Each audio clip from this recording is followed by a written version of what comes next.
though I haven't experienced that myself. It feels more playful than menacing, like the laughter of a child.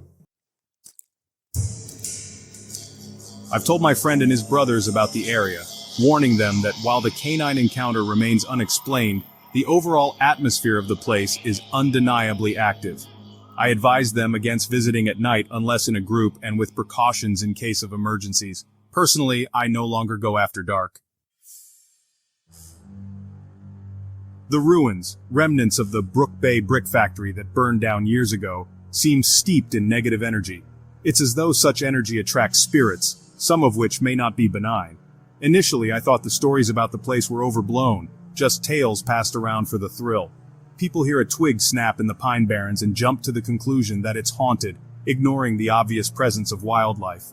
But after my experience, I realized there's something real here. That primal fear you feel stepping into the tree line isn't easily dismissed, though in typical tough guy fashion, my friend and I pushed forward. When the shadow figure appeared, we dropped the act and bolted. After we got home, I began feeling sick, exhausted, drained, and feverish. It wasn't the usual adrenaline crash, it was deeper, like my body had been depleted of energy. I stayed home for days, barely able to muster the strength to get out of bed. While researching online, I found theories suggesting that spirits can drain energy from people, leaving them physically weak. It was likened to the body losing blood and needing time to regenerate. Whether or not that's true, I felt like garbage for days.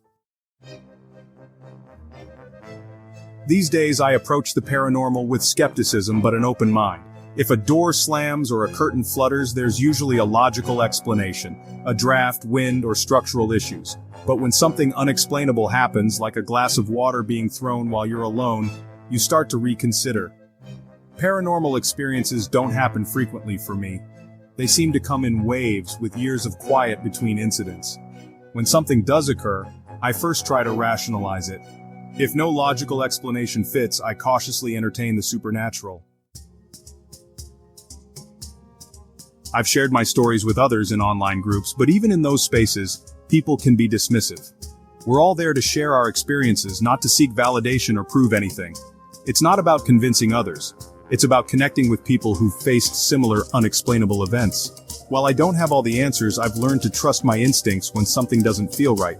Growing up, I always heard stories about the paranormal, but I didn't take them too seriously until I started having my own experiences. Over time, I've come to appreciate that everyone has their own perspective on these things. Even in online communities where people share their encounters, there's always skepticism.